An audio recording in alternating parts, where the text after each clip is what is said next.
Hi, welcome to 8th video lesson on electric charges and fields. Yesterday we have discussed about torque on an electric dipole, work done on electric dipole in rotating it in the uniform electric field, and also its potential energy. Today we are going to start the new topic, electric flux. So today's topic, electric flux, denoted by phi. Flux means number of field lines. We have represented a uniform electric field with straight parallel lines. In such a field, just imagine you are keeping an object or maybe a sheet like this,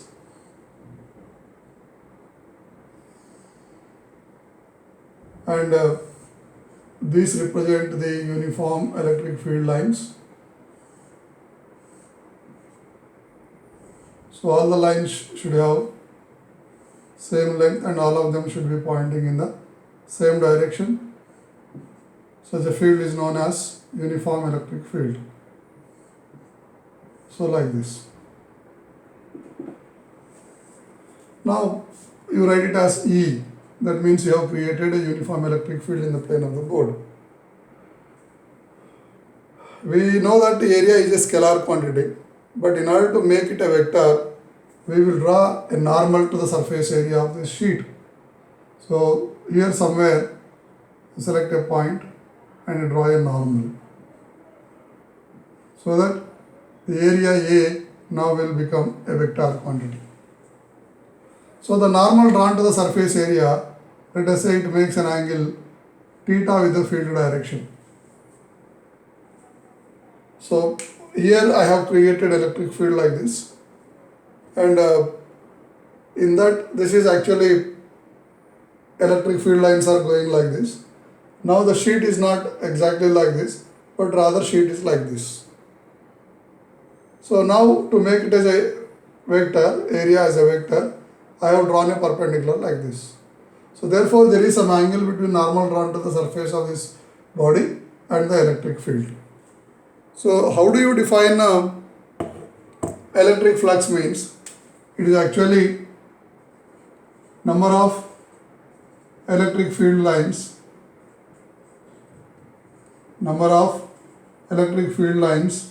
passing normal to the surface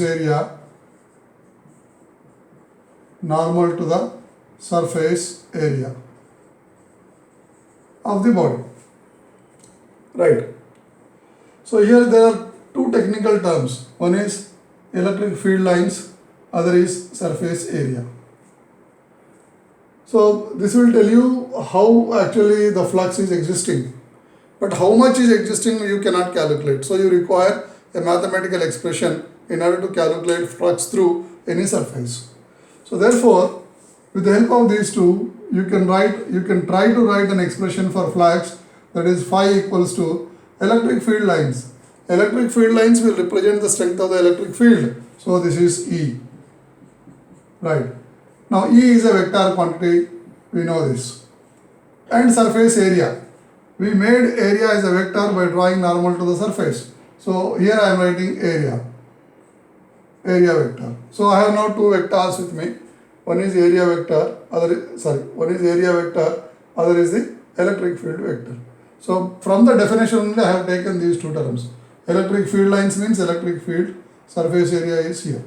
Now what are you going to do with these two physical quantities? Do you add them or subtract them?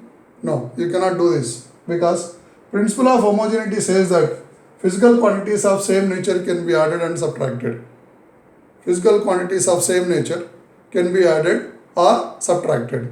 So electric field is measured in Newton per coulomb, area is measured in meter square. So both of them are having different units and different dimensions. So they don't have the same nature, so you cannot add them. So what you can do? You can multiply. You can take the product of these two. So product does not obey the homogeneity principle. You can have the multiplication of two different physical quantities. So when you come to the point of multiplication of two vectors, then we will have two types of vector product. One is the dot product, other is the cross product. So suppose if you take it as a cross product, then you are going to write it as magnitude of E, magnitude of A into sine theta into n cap. So this entire thing is going to be a vector. But we will be going to see that the flux is going to be a scalar quantity. Okay, leave it, whether it's a vector or a scalar, that we will discuss afterward. Now, what is theta? Theta is the angle made by normal drawn to the surface area and electric field. This is theta. For example, instead of holding my sheet like this, if I hold it like this, what will happen? The normal drawn to the surface area will be parallel to the electric field vector. The normal drawn to the surface area will be parallel to electric field vector. That means the angle theta will become 0. That is E into A into sine 0 degree into n cap. You know that sine 0 is nothing but what? 0. So this entire thing is going to be 0. So you mean to say that flux will be 0 when you hold a metallic sheet or an object perpendicular to the field. But that is not the definition we have given. We gave that number of electric field lines passing normal. Normal means perpendicular. So when field lines pass perpendicular, then flux will be maximum. There is flux associated with the body. But this equation says that when you hold the body like that, flux is calculated at 0. So therefore, this product is not accepted. Then what is there? Other one is phi equals to dot product. E dot A equals to magnitude of E, magnitude of A into cos theta. Now, if I hold this object like this now, as earlier we discussed, the normal will be making 0 angle with the electric field, so that I will write as E into A into cos 0 degree. Cos 0 is nothing but what? 1. So this comes out to be EA. So this is your maximum flux. So how do you give the mathematical expression for electric flux? Means it is the dot product of electric field magnitude, electric field strength and the area vector. So this is not accepted. So I hope it is clear why it cannot be a cross product, why it is only a dot product. If you take the cross product, exactly the meaning is going to be opposite as we have defined this. So therefore, this we will not accept. Now the flux will be defined as the dot product of electric field vector and area vector. So phi equals to E dot A. So in many books it is dealt with some integration. You take a small area delta S and so therefore it will be integral E dot delta S. These are nothing to do with our plus 2 syllabus. We have 3 applications of this electric flux and Gauss law: to calculate electric field due to a line of charge, to calculate electric field due to a sheet of charge, to calculate electric field due to a spherical shell. So all these things do not require very big integrations. So therefore a conceptual understanding is that phi, like you are going to see the magnetic flux phi equals to B dot A. So in these lines only I have adopted a very simple expression for electric flux mathematically.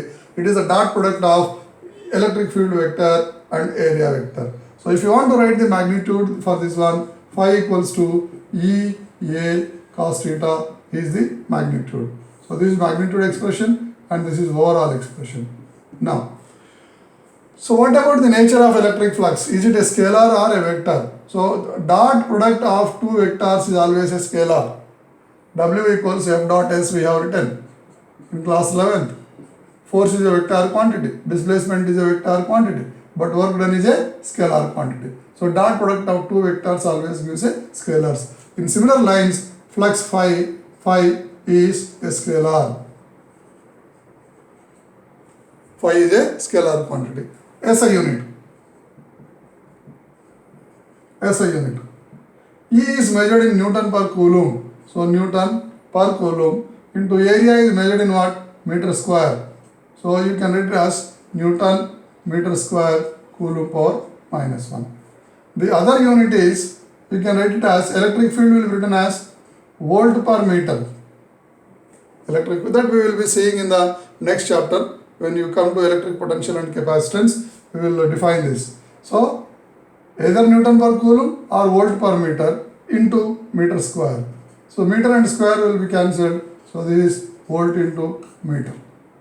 So remember, volt per meter is electric field. Volt into meter is electric flux. This is one of the favorite questions for the examiners in multiple choice questions. Volt per meter or volt into meter. Okay, right. So what are the SI units of electric flux means? Either you can write Newton meter square Coulomb power minus 1, or simply you can write volt into meter. This is actually a derived unit. This is fundamental basic unit. So anyone is accepted in the examination. Right. So I repeat, electric flux is nothing but number of electric field lines passing normal to the surface area of an object. It is mathematically defined as the dot product of electric field vector and area vector. The magnitude of the flux is given as EA cos theta. Phi is going to be a scalar quantity because it is a dot product of two vectors. Its SI unit is Newton meter square Coulomb power minus 1, or you can also write it as volt into meter. So when will be the flux maximum? I said in the last class, whenever you come across a trigonometric function in any mathematical expression, there is a possibility of variation for the physical quantity. Now, when will be the flux maximum and when will be the flux minimum, that we have to see. Now hold the object like this. Then the normal drawn to the area of surface will be like this. So E and vector A are parallel. Vector A are parallel. Therefore, 0, the cos theta can be written as EA cos 0. Cos 0 is 1. Phi is what? Maximum. So case 1, flux is maximum when plane of the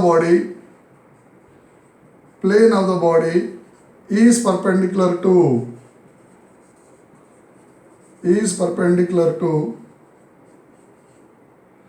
electric field.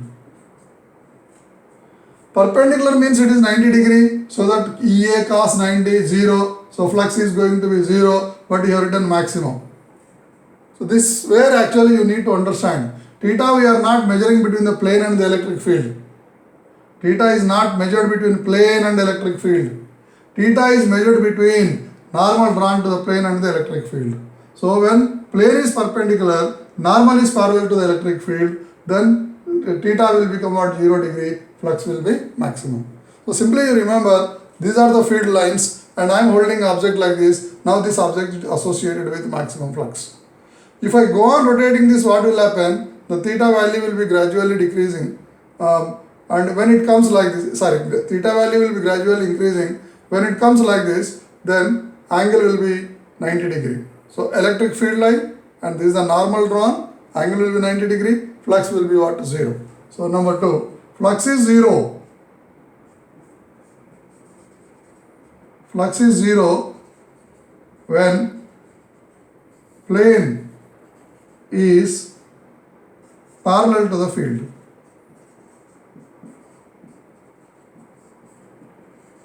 Parallel to the field. So therefore, here are the electric field lines going from me towards my right.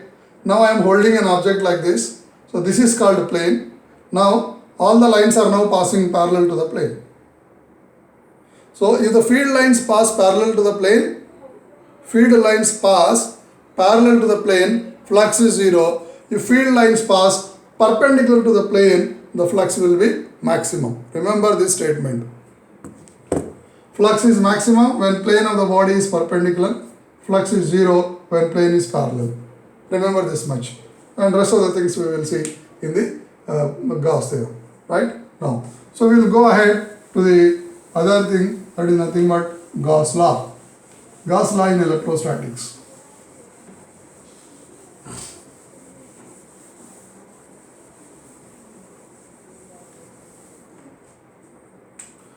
So we came to know that flux, after all, it is nothing but number of field lines passing perpendicular or normal to the surface. Now what does Gauss law state is, electric flux through any surface electric flux through any closed surface is equal to 1 by epsilon 0 times the charge enclosed by that surface. So therefore, phi equals to 1 by epsilon naught times the total charge enclosed by that surface. So this also can be written as Q total or simply Q also divided by epsilon 0. We use a notation E also here. E indicates that electric flux, but we are dealing now only with electrostatics. Therefore, whether you keep E here as a subscript or not, it is understood that it is electric flux only. So I am removing this.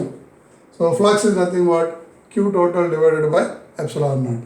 So the closed surface which you are drawing around the charges of the system, right, is known as Gaussian surface. Gaussian surface. What is this Gaussian surface? Gaussian surface is nothing but what? Closed surface, which is purely imaginary. There is no such surface existing, imaginary. And this will be drawn according to our convenience in order to make the calculations easy. Okay. Now let us take some examples to understand or how to calculate the electric flux through a given surface. First example, example 1. Here is a cube.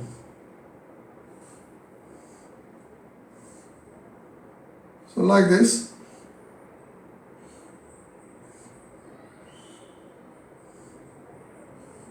So we have considered a cube. Now in the middle of this cube, we are placing a point charge Q. Now this cube is considered to be a Gaussian surface.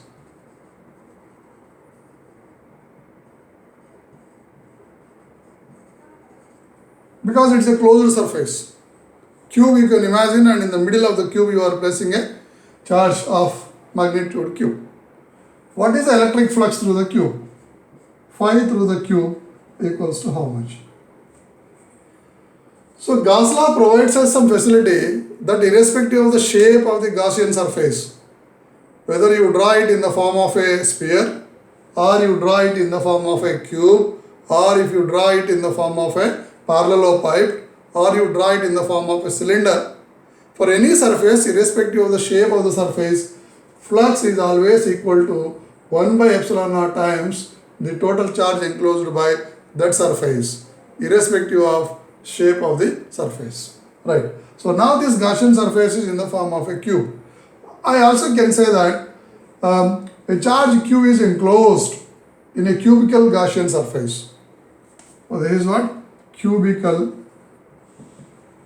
Gaussian surface. A charge Q is enclosed in a cubical Gaussian surface. Calculate the electric flux passing through the cube. So what is electric flux? Electric flux is nothing but number of electric field lines passing normal to the surface area. So it has got actually 6 faces. 1, 2, 3, 4, 5, 6.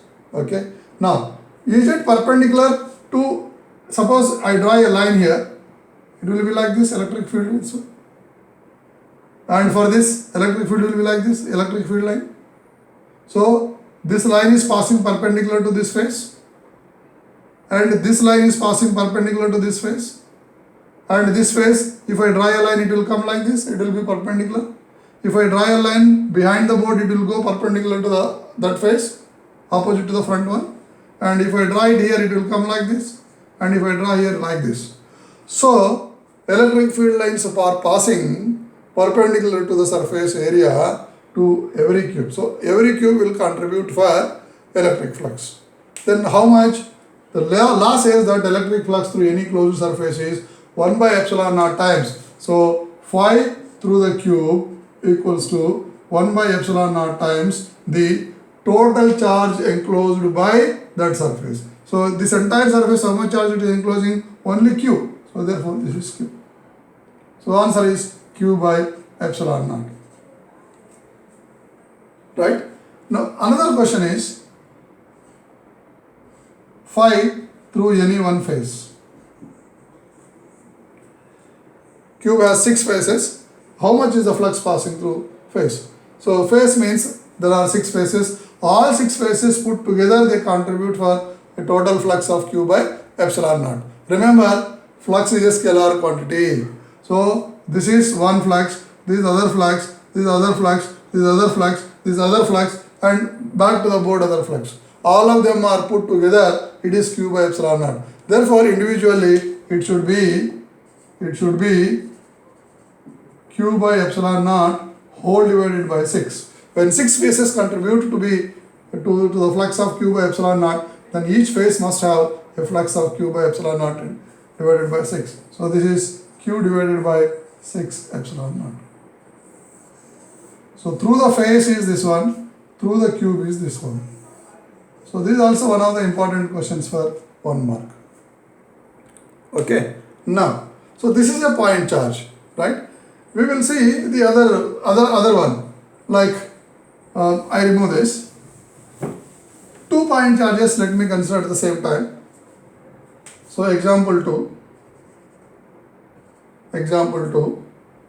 We have an electric dipole.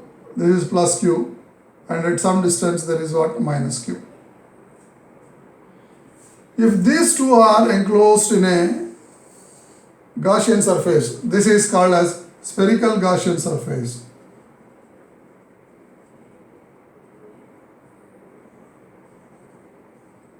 Closed surface only, it is imaginary. Calculate what is the flux through the surface. Now the answer is, flux through any closed surface is 1 by epsilon naught times the total charge enclosed by that surface. This is Q plus half minus Q. This is the total charge enclosed by this. So you know that Q plus minus Q is what? 0. So this is 0 by epsilon naught is nothing but what? 0. Is this clear? So we know that the total charge on the dipole is 0, right? Therefore electric flux is going to be 0. But is electric field 0 produced by the dipole? We have seen that it produces electric field along the axial line. Though the net charge is 0, but the electric field along the axial line is not 0. It is 2p by r cube, 1 by 4 by epsilon and 2p by r cube. It also produces electric field along the equatorial line. That is 1 by 4 by epsilon and 2p by r. So you need to understand the difference between total charge on the system, flux produced by the system, and net electric field produced by the system. So for this simple system, I will repeat it. The total charge on the dipole is 0. So flux is also 0, but electric field is not 0.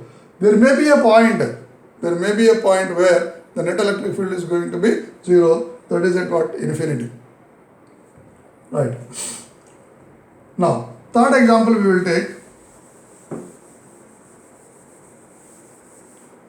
As a third example, example 3, you have a uniform electric field here. We said yesterday uniform electric field is represented by straight parallel lines. So it is now pointing, let us say, in the x direction, like this only. 3-dimensionally you imagine, like this. It's going like this. Now, let us imagine a Gaussian surface in the form of a cylinder. This you have in the textbook. They have explained. Right. So, what is this? Lines are electric field lines. This is, what should I name it as? Cylindrical Gaussian surface. Gaussian surface. No such surface will exist. It is purely imaginary. It will help us to simplify the Gauss law. Right. Now, so let me name this cross-section area as 1 and this cross-section area as 2 and the curved surface area as 3. Right. To calculate flux through any closed surface, okay, we have phi equals to E dot A also. Phi equals to E dot A. Now, this is area of surface which is in the form of a circle. So I have electric field vector. Now I need area vector. Area can be made as a vector by drawing normal outwards always. So this is normal, n cap. Now from this is n cap. From this it is n cap. Even if I draw it upwards, it is like this, n cap. Everywhere on the curved surface, n caps can be drawn. Now, you see, phi 1 equals to E1 dot A1. E1 dot A1, right? Now, E1, magnitude of electric field. We said it is a uniform electric field. So, I will write it as E into A1 is A because it is a cylinder. Both surfaces will have the same area of cross section. A1 equals to A2. EA into cos theta. Cos theta. Theta is the angle between area vector and the electric field vector. So this is the electric field vector towards right side. Area vector towards left side. Angle between them is 180 degree. EA cos 180 degree, that is minus EA. Right? Now, phi 2 flux through this face or this cross sectional area, E2 dot A2 equals to E2 electric field uniform. So E areas are equal. EA cos theta. Theta is the angle between area vector, that is normal drawn, and the electric field. Both of them are pointing in the same direction. So therefore cos 0 degree. So this is plus EA. Phi 3 equals to E3 dot A3. This is nothing but E into some, I write as A3 only. Curved surface, I don't know how much it is. Okay. Now, the normal is perpendicular to the electric field vector. So therefore, this will be cos 90. Cos 90 is 0. So therefore, this entire phi 3 will become 0. So this is the curved surface. Here is the electric field. If I draw the normal, at any point on the curved surface, the normal drawn is perpendicular to the electric field direction. So theta is taken as what? 90. Cos 90 is 0. So total flux phi equals to phi 1 plus phi 2 plus phi 3. So this is minus EA minus E into A plus E into A plus 0 is nothing but what? 0. So remember children, field is not 0. Field is uniform. Field has got certain amount, say 100 Newton per Coulomb. But the flux passing through this cylindrical surface is going to be 0. Okay. Now, if the question is extended, calculate the net charge enclosed by the cylinder in the electric field. So then you have this equation phi equals to Q total divided by epsilon 0. Therefore, Q total equals to phi into epsilon 0. Phi value is going to be what? 0 into epsilon 0, that equals to 0. So therefore, electric field is uniform, electric field is not 0, but flux equals to 0 and Q total is also 0. Gaussian surface, right? So that you have so many examples like this to calculate electric flux using Gauss law and also the basic definition of electric flux. Okay, is this clear? Right. Now, we will see the other example. We will see the other example.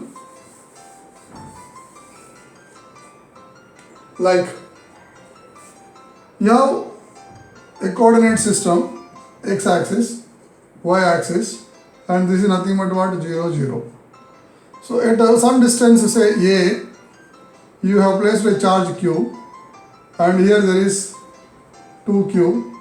this distance is also A, and here you have minus Q, this distance is A, and here there is minus 2Q, this distance is also equals to A. Okay, right. Now, if you draw a Gaussian surface in the form of a sphere with a radius equal to, okay, this we do not consider, right.